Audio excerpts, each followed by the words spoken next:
Olá, que bom estar com vocês aqui nesse momento. Meu nome é Edson Grandizoli.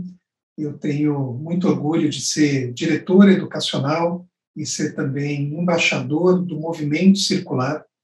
E hoje eu estou aqui com uma tarefa muito importante e muito significativa para mim, que é apresentar para vocês um pouco das principais ideias, dos principais conceitos, dos principais caminhos que estão associados à ideia de economia circular, que é um tema que tem ganho muita força, muita importância na vida de todos nós. Eu preparei uma breve apresentação para a gente poder conversar um pouco sobre essa temática e eu vou compartilhar a minha tela com vocês aqui. Bom, o movimento circular, para quem não conhece, é um movimento que já nasceu há mais de um ano e tem como objetivo, como visão, unir pessoas, unir empresas, unir o setor público, unir o terceiro setor, para que se gere um movimento na direção de criar sociedades com cada vez menos lixo, né? Sociedades que produzam cada vez menos lixo no seu dia a dia. E essa visão de se produzir menos lixo, menos resíduos sólidos todos os dias, dialoga muito com as ideias, os preceitos e os conceitos ligados à economia circular. Então, nessa apresentação que eu preparei aqui para vocês, eu vou falar um pouquinho da importância da gente criar uma transição amigável, uma transição significativa de uma economia linear para uma economia circular. Como eu falei para vocês, então, a visão do movimento circular é justamente criar conjuntamente, colaborativamente, um mundo com cada vez menos lixo, ou, idealmente, um mundo sem lixo, que é um grande desafio. Eu gostaria de começar com esse primeiro slide. Eu gosto muito desse primeiro slide, porque ele nos traz claramente a importância do impacto da humanidade sobre o planeta. Existe esse indicador chamado pegada ecológica, que justamente mede o tamanho, imagine uma pegada na areia da praia, né? Quanto maior o nosso impacto sobre o planeta, sobre os recursos naturais, sobre as outras formas de vida, maior o tamanho seria dessa pegada na areia, né? Então, ao longo da história da humanidade, a nossa pegada ecológica tem aumentado, que é justamente a curva que vocês estão vendo ali no gráfico em vermelho, que mostra ali desde 1961 até mais ou menos 2012, 2014, que a nossa pegada ecológica, ou seja, o nosso impacto sobre o planeta, tem aumentado, tanto pelo uso intensivo de recursos, quanto emissão de poluentes, quanto uso extensivo e intensivo da água, dos gases, da biodiversidade e assim por diante. Então, veja que essa curva ela é uma curva ascendente, né?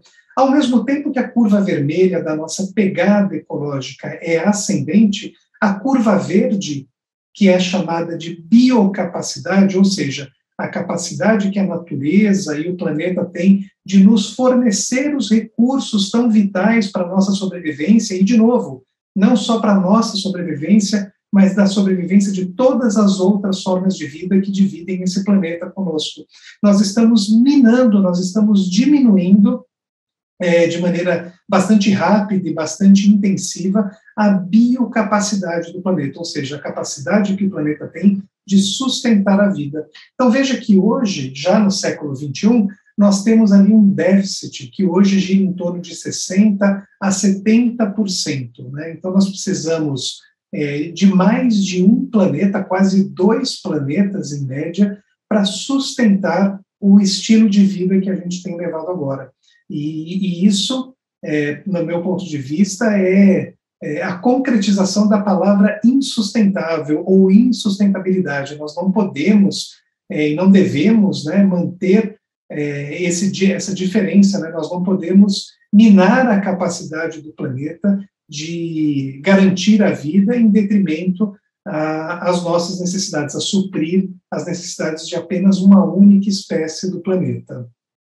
Outro ponto que eu acho muito relevante dentro dessa discussão é que essa diminuição da biocapacidade do planeta tem muito a ver justamente com os desafios socioambientais que a gente tem vivido no passado, vive no presente e certamente vamos ainda enfrentar muito no futuro, né?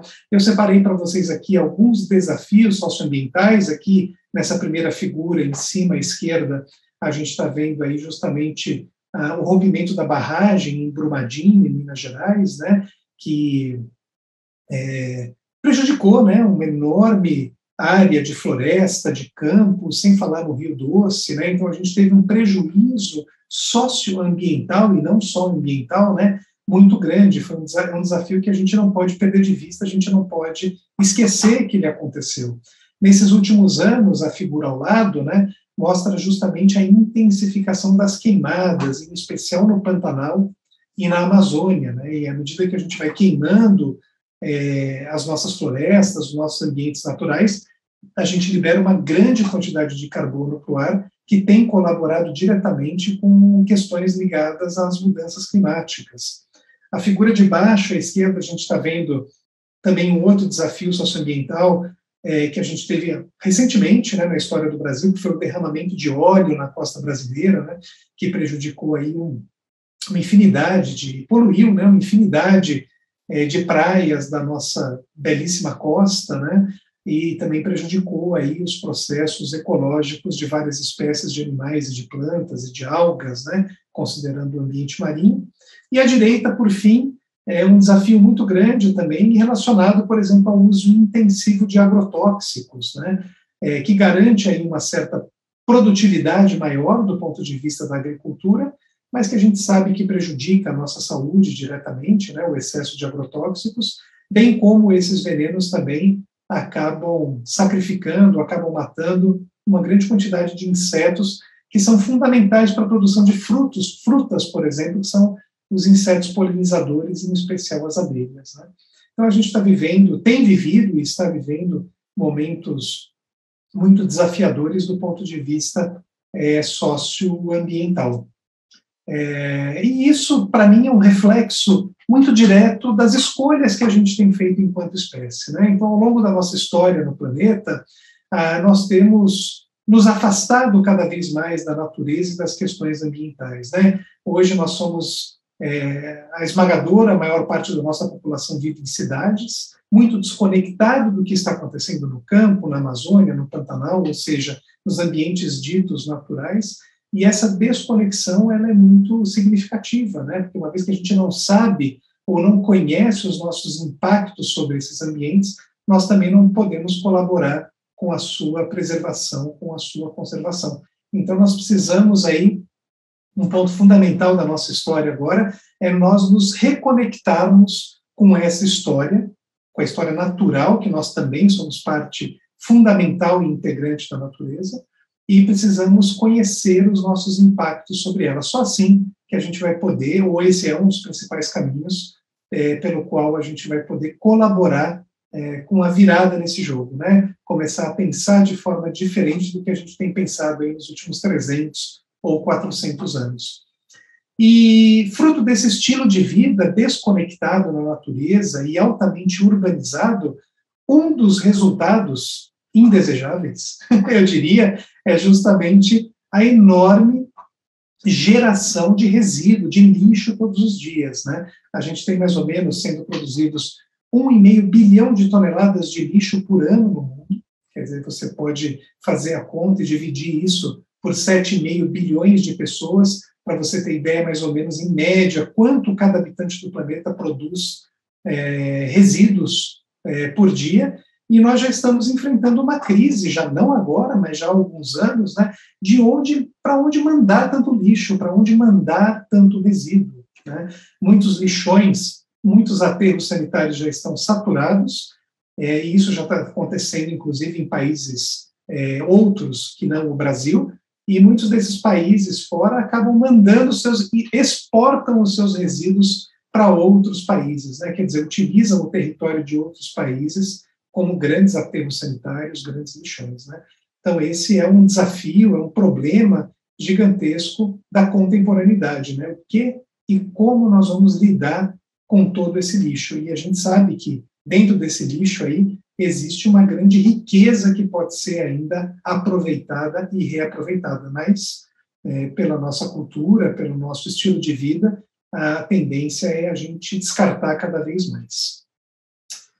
E dentro desse panorama, eu gostaria de introduzir um conceito que eu acho fundamental, que é o conceito de economia linear, né, que é exatamente isso que precisa ser repensado com urgência. Como mudar esse modelo linear de produção, consumo e de descarte para um modelo mais circular, capaz de reaproveitar, fazer com que os materiais permaneçam em circulação mais tempo, dando um respiro aos processos naturais, né, aos locais de onde a gente retira esses recursos, né. A economia circular é uma das visões, eu acho uma visão extremamente elegante, bonita, né, de como mudar a nossa forma de estar e agir no mundo, agir no planeta. Então, antes de falar na economia linear, a gente precisa entender os desafios da economia linear. Antes de falar da circular, a gente precisa entender os desafios da economia linear. E essa figura que vocês estão vendo aí, ela representa muito bem o que é a economia linear, né, que é a economia predominante que a gente tem hoje. Nós começamos da esquerda para a direita, né, retirando recursos naturais da natureza, o patrimônio natural, minérios, água, gases, biodiversidade, né, ou seja, uma infinidade de quantidade de matérias-primas que a gente retira todos os dias para produzir, para gerar os produtos que a gente tem aí no nosso dia a dia, né? Tudo que está ao seu redor agora, aí na sua sala, dentro do seu computador, na sua casa, obrigatoriamente veio de algum produto que foi extraído da natureza, né? Ou foi inspirado, pelo menos, em algum produto que veio da natureza. Esses produtos, eles são distribuídos, eles chegam às prateleiras das lojas, dos supermercados, para nós consumirmos e utilizarmos no nosso dia a dia, e o produto final desse uso, o produto final dessa cadeia, né, e o passo posterior do uso e do consumo é justamente a gente descartar aquilo que não nos serve mais no dia a dia. Esse modelo, ele tem sido colocado à prova pelos próprios economistas como um modelo totalmente insustentável. E por que ele é insustentável? Porque nós consideramos à esquerda os recursos da natureza praticamente infinitos, o que não é absolutamente verdade. Muitos desses recursos, eles são finitos, eles vão acabar em breve, né?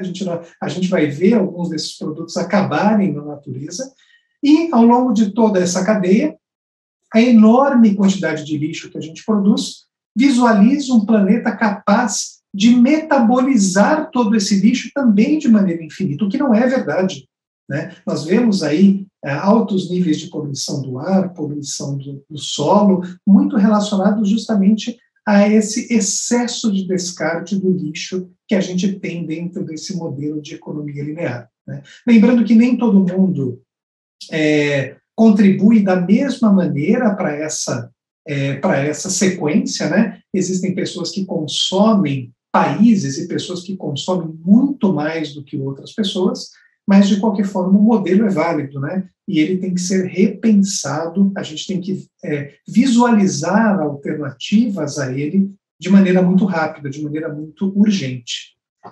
E um desses caminhos, que, como eu falei já para vocês, eu acho que é um dos caminhos mais interessantes, mais elegantes para a gente pensar nessa transição, é olhar para a economia linear como ela pode se tornar em um modelo um pouco mais circular. Ou seja, à esquerda, de novo, a gente tem a sequência da economia linear, né? Retirada de recurso, produção, consumo e geração de resíduos, de lixo de resíduos. Ali a gente tem, no meio, uma etapa que nós estamos vivendo agora com bastante intensidade, talvez não na escala que a gente gostaria e precisasse, mas ele está no imaginário das pessoas, que é justamente muitas das coisas que seriam resíduos acabam voltando para um setor da produção para ser reciclado e virar novos produtos. Então, a reciclagem ela tem um papel fundamental nesse processo, né? Mas ela não é a única saída, também não é a principal saída, reciclar, até a gente chegar num modelo de economia mais circular, onde os recursos passam pela produção, pelo consumo e entram para além da reciclagem num ciclo fundamental de reutilização dos materiais. Então, aquilo que sai do consumo pode ser reutilizado pelos próprios consumidores. Aquilo que sai do consumo pode voltar para trás e ser reutilizado na produção, o que diminui enormemente a pressão, tanto do ponto de vista de exploração da matéria-prima, quanto do ponto de vista de geração de resíduos. Então, a gente precisa cada vez mais olhar para a reutilização associada, claro, à reciclagem, como alternativas fundamentais para mudar esse nosso estilo de ver o mundo, nesse nosso estilo de vida consumista. E aí a gente tem uma figura que resume de maneira muito elegante as principais etapas visualizadas dentro de uma economia mais circular. Então, de novo, a gente tem entrada de matérias-primas no processo, seguindo essas matérias-primas, a gente tem um processo fundamental de design, e o design dos produtos, ele também é uma peça fundamental dentro da economia circular. Por que a gente não pode, por exemplo, pensar em um celular modular ou modulado, onde a gente não precise trocar o celular inteiro todas as vezes, como a gente faz, mas se a gente quer, por exemplo, expandir a memória, expandir a capacidade de processamento das informações, ou melhorar a qualidade da tela que a gente pode ter um celular onde a gente vai trocando somente algumas peças, o que impede da gente, na hora da troca, né, da necessidade da troca, a gente descartar o celular inteiro. Né? Então, essa é uma das ideias extremamente elegantes do ponto de vista de design. Né? Por que não ter celular que pode ser trocado pedaços e não o celular como um todo? Né? E passando da questão do design, a gente tem a questão de repensar a manufatura e a remanufatura dos produtos, né? Os processos industriais têm que ser repensados, e aí, ao longo desse início da economia circular, um outro ponto muito fundamental de ser considerado é que tipo de fonte de energia que a gente está utilizando. Né? Nós sabemos que o planeta como um todo, o transporte e a produção, a geração de produtos industrializados, ainda está muito calcada no carbono, no petróleo, né? Na gasolina, no carvão, no diesel e assim por diante. Então, um ponto fundamental também da economia circular, para além de pensar na reutilização dos materiais, é repensar a nossa matriz energética. Por que será que estamos demorando tanto para entender que fontes de plantas eólicas ou painéis solares podem fornecer muito bem a energia em muitas regiões do planeta para a gente continuar tocando os nossos processos de produção? Né? Então, repensar a matriz energética também é um ponto fundamental da economia circular. E a matriz energética também tem muito a ver com a questão da quarta seta ali em vermelho, que é a questão da distribuição. É repensar toda essa dependência do carbono, do petróleo, da gasolina, né, do diesel, para a gente garantir a distribuição desses produtos. Né? Hoje a gente já tem uma enorme diversidade de biocombustíveis, os carros elétricos estão ganhando mais no imaginário de algumas pessoas, então já há alternativas aí também para serem inseridas nessa seta da distribuição relacionada a uma economia mais circular. Aí chega na parte do consumo, que ali estamos nós, né? Está ali o nosso carrinho de supermercado, né?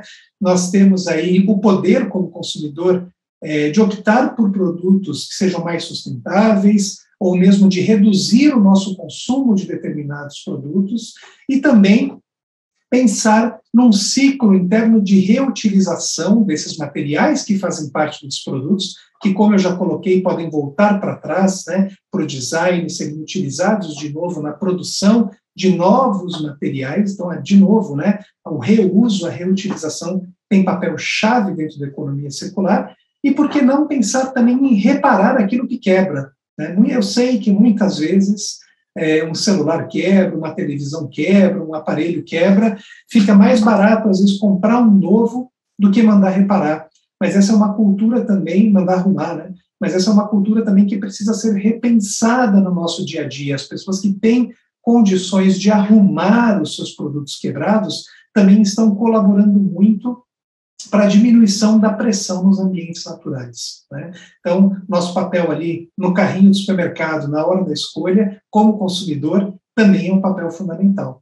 Aí a gente tem, claro, muitas coisas viram resíduo, viram lixo, né? A gente tem que ter uma coleta eficiente do ponto de vista de ser uma coleta realmente seletiva, onde produtos como latinhas, plástico, papel, aparelhos eletrônicos possam realmente ganhar uma nova destinação, para que muitos produtos, de novo, possam ser reutilizados ou, em último caso, serem reciclados e esse material ser capaz de ser utilizado para formar outros produtos. E aí a setinha que vocês estão vendo ali escapando para a esquerda, que é a seta dos resíduos, é a seta que, com a adoção de todos, e muitos outros, né, a adoção de todas essas estratégias, esses passos, vai diminuindo cada vez mais a quantidade de lixo e de resíduos sólidos que a gente produz no nosso dia a dia.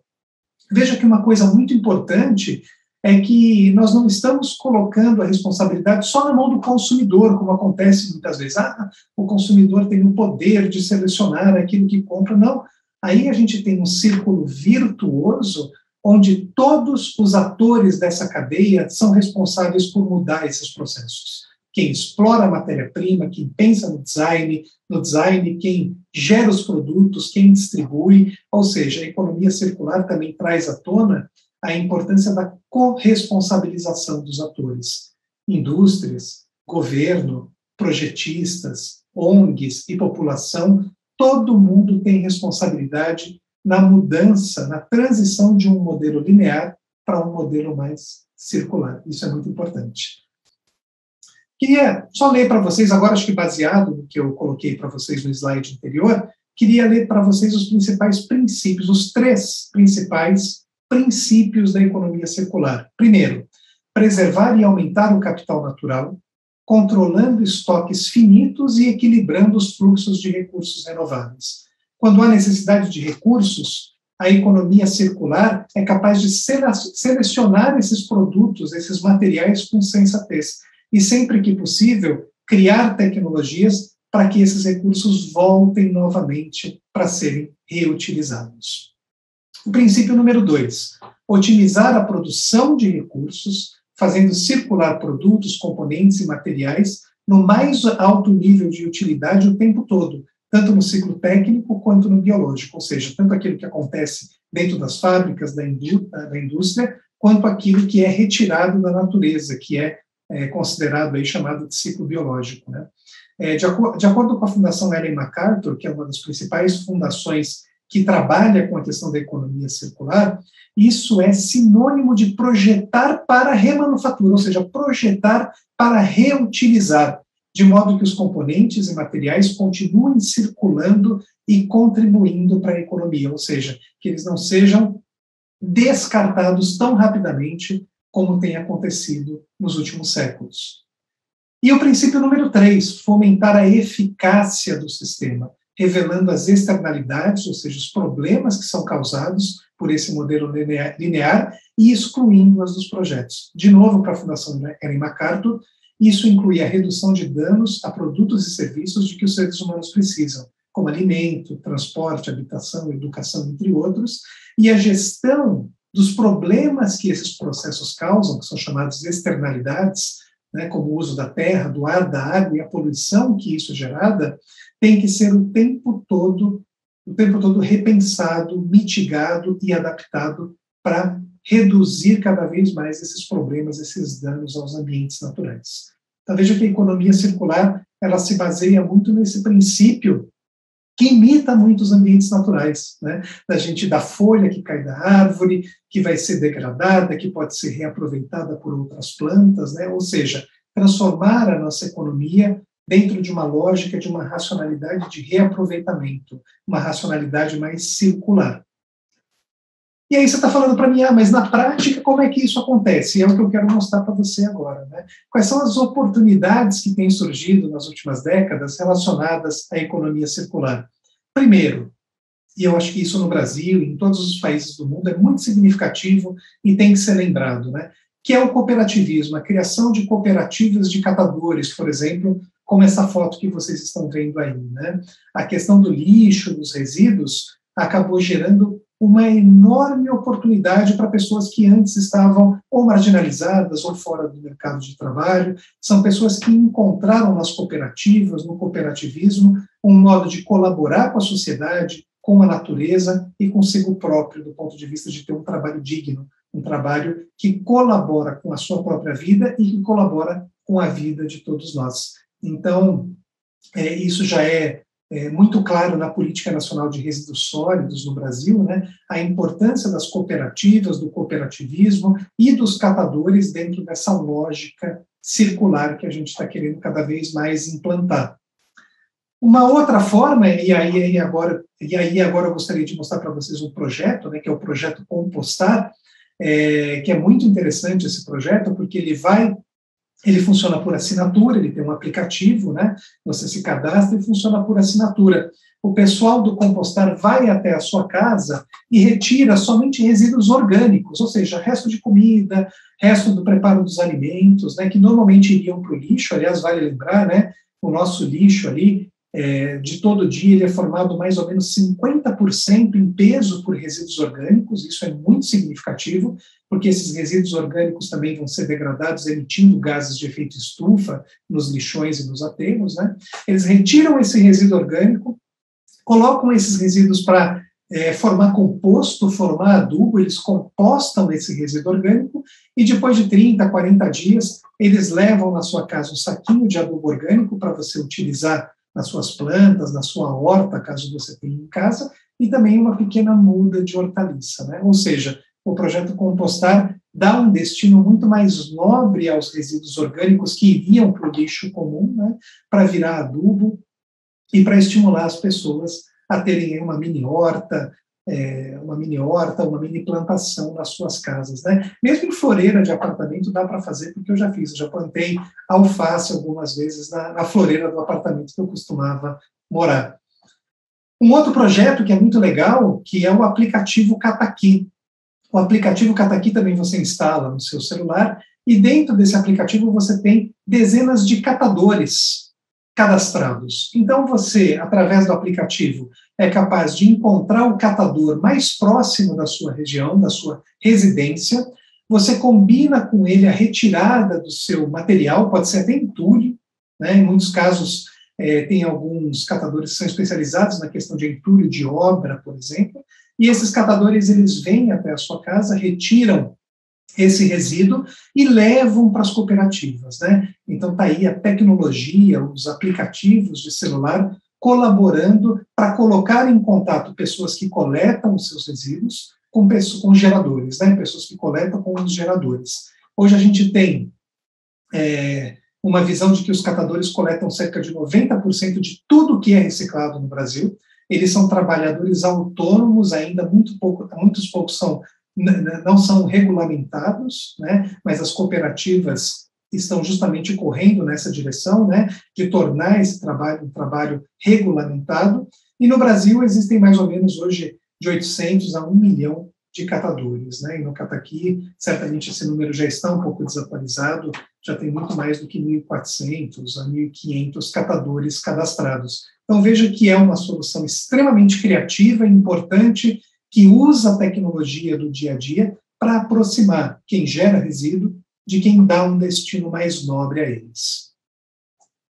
E a Bumera, que é parceira, inclusive, do movimento circular, né, que justamente é responsável por produzir, por criar circularidade dentro das indústrias, né? Um exemplo, por exemplo, um exemplo que eu selecionei para vocês aí, que é o caso das embalagens da Natura, né? E a Natura que já é uma empresa que tem uma grande preocupação com essa circularidade dos materiais.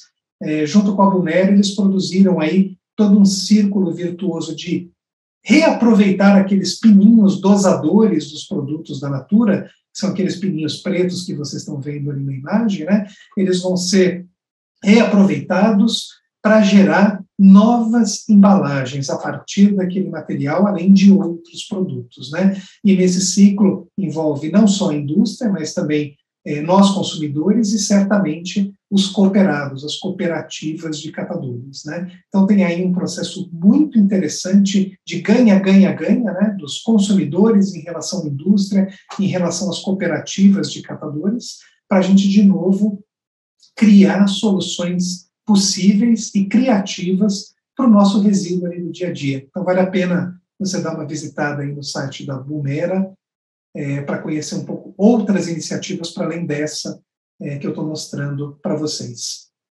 E aí, gente, acabou. Foi rápido, né? Espero que tenha sido rápido para vocês.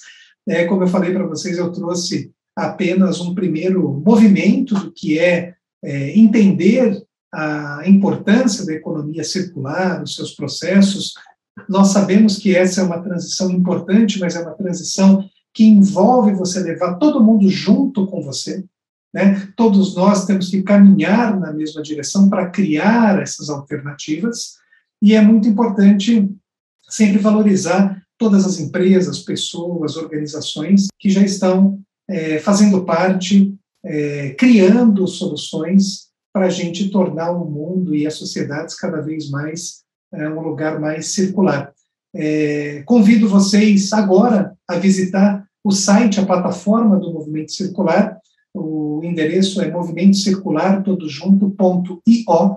Lá você vai ter uma série de materiais tanto para você que quer conhecer mais sobre economia circular, tem materiais para professores, tem materiais para pessoas que estão na indústria e querem se aprofundar na temática, e deixo com vocês também aí, com muita alegria, o meu contato edsongranzoli@gmail.com, caso você queira continuar esse nosso papo aqui em outra instância tecnológica.